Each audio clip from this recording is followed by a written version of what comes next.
जी, ग्रस्त आश्रम में जाने से पहले अपने जीवन साथी से ऐसे कौन से प्रश्न पूछने चाहिए जिससे हमें पता चल जाए कि हमारे अनुकूल है या नहीं? आपके प्रश्नों से क्या होगा, हम गलत उत्तर दे दें तो क्या आप मान लेंगे?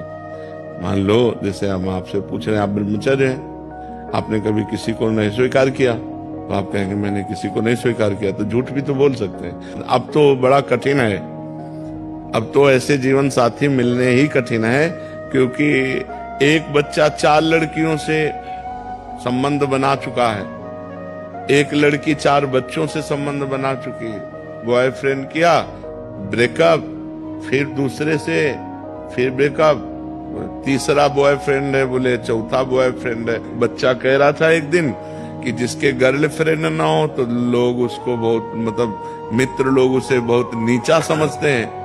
मतलब वो अपना गर्व से वर्णन करते हैं कि मेरे 5 गर्लफ्रेंड है, उसे गर्व समझ रहे हैं। तो ये व्यभिचार प्रवृत्ति जिसकी बन चुकी है, वो भला एक पुरुष में कैसे टिक पाएगी?